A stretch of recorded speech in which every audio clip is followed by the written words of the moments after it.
were against same-sex marriage, now you're for it. You defended President Obama's immigration policies, and now you say they're too harsh.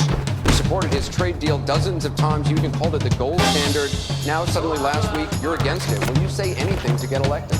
Well, actually, I have been very consistent over the course of my entire life. I have always fought for the same values and principles. Do you think New York State should recognize gay marriage? No. No. Okay. I believe that marriage is not just a bond, but a sacred bond between a man and a woman. I have not supported same-sex marriage. I've supported civil partnerships and contractual relationships. I support marriage for lesbian and gay couples.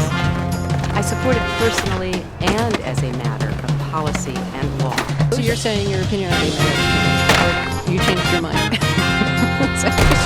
I have to say, I think you are being very persistent, but you are playing with my words and playing with what is such a... I'm just trying to clarify so I can understand. No, I don't think you are trying to clarify. I think you're trying to say that, I used to be opposed and now I'm in favor and I did it for political reasons, and that's just flat wrong. So let me state what I feel like you are implying and repudiate it.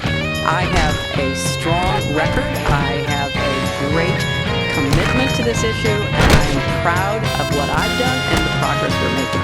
No, I'm sorry, I just want to clarify what I was saying. No, I was saying that you maybe really believe this all along, but believed in gay marriage all along, but fought for political reasons, and that was a lady that you couldn't stand. That's what I was saying.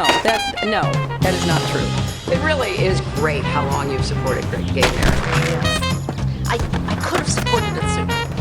Well, you did it pretty soon. Could have been sooner. Fair point. Just in July in New Hampshire, you told the crowd you, quote, take a backseat to no one when it comes to progressive values. I take a backseat to no one when you look at my record of standing up and fighting for progressive values. Last month in Ohio, you said you plead guilty to, quote, being kind of moderate and center. Do you change your political identity based on who you're talking to? No, I think that, like most people that I know, I have a range of views, but they are rooted in my values and my experience. I didn't choose to be kind of moderate or center. I plead guilty. Just for the record, are you a progressive or are you a moderate? I'm a progressive. Going through the emails, there were over 60,000 in total sent and received. About half were work-related and went to the State Department, and about half were personal, that were not in any way related to my work. When you speak to the public, you say, I turn over everything. That's, for the most part, a direct quote. When you talk to the public, you say, I turn over everything. 90 to 95% work-related emails within the state system. If they wanted to send them, they would certainly have been able to. You know what? That is maybe the 10th time you have cited that figure today, and I have not heard anyone other than you ever cite that figure. Who told you that 90 to 95% of your emails were in the State Department system? Who told you that? We learned that from the State Department, their analysis of the emails that were already on the system. The Inspector General report found that less than 1% of State Department emails, record emails, were captured. So they give a number of less than 1%, and you give a number of 90%. I have absolute confidence that everything that could be in any way connected to work is now in the possession of the State Department. This pile represents the emails that you sent or received about Libya in 2011, from February through December of 2011. This pile represents the emails you sent or received from early 2012 until the day of the attack. There are 795 emails in this pile. We've counted them. There are 67 emails in this pile in 2012. And I'm troubled by what I see here. I can only conclude by your own records that there was a lack of interest in Libya in 2012.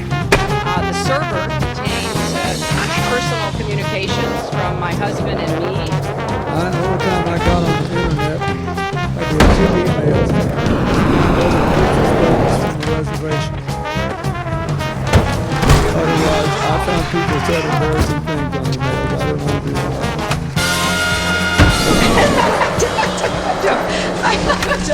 I mean, and how many angels dance on the head of a pin? I have really nothing to. I mean, how do you answer that? I represented Wall Street as a senator from New York, and I went to Wall Street in December of 2007, before the big crash that we had, and I basically said, cut it out. Quit foreclosing on homes. Quit engaging in these kinds of speculative behaviors. Now, who's exactly to blame for the housing crisis? I think there's plenty of blame to go around. Home buyers who paid extra fees to avoid documenting their income should have known they were getting in over their heads. Of course we have to deal with the problem that the banks are still too big to fail. We can never let the American taxpayer and middle-class families ever have to bail out the kind of speculative behavior that we saw. But we also have to worry about some of the other players. AIG, a big insurance company, Lehman Brothers, an investment bank. There's this whole area called shadow banking. That's where the experts tell me the next potential problem could come from. So I'm with Senator Sanders and Governor O'Malley in putting a lot of attention onto the banks, and the plan that I have put forward would actually empower regulators to break up big banks. I represented New York, and I represented New York on 9/11. When we were attacked, where were we attacked? We were attacked in downtown Manhattan, where Wall Street is. I did spend a whole lot of time and effort helping them rebuild. That was good for New York, it was good for the economy, and it was a way to rebuke the terrorists who had attacked our country. 9/11 was bad. I agree with that.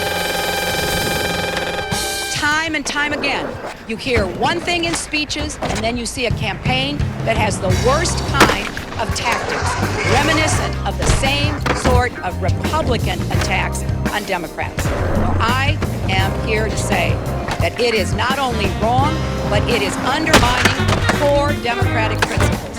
Since when do Democrats attack one another on universal health care? I've looked at the legislation that Senator Sanders has proposed, and basically he does eliminate the Affordable Care Act, eliminates private insurance, eliminates Medicare, eliminates Medicaid, TRICARE, Children's Health Insurance Program. Just because Senator Obama chose not to present a universal health care plan does not give him the right to attack me because I did. So let's have a real campaign. Enough with the speeches and the big rallies and then using tactics that are right out of Karl Rove's playbook. This is wrong, and every Democrat should be outraged. The Democratic Party in the United States worked since Harry Truman to get the Affordable Care Act passed. So shame on you, Barack Obama. It is time you ran a campaign consistent with your messages in public. Hillary Clinton's attempt to tout her foreign policy experience pounded her again on the campaign trail today. I made a mistake in describing it. She claimed she misspoke last week and was sleep deprived when she described landing under sniper fire in Tuzla, Bosnia, something that didn't happen. But CBS News has found several times in the past few months when Senator Clinton used the Bosnia trip to try to show her international experience. December in Iowa. We landed in one of those corkscrew landings and ran out because they said there might be sniper fire. I don't remember anybody offering me tea on the tarmac when that was happening. Then in February. Click subscribe. Don't be a little bitch. You better do it right now, you little punk ass bitch. Do it faster, like how your mom did it.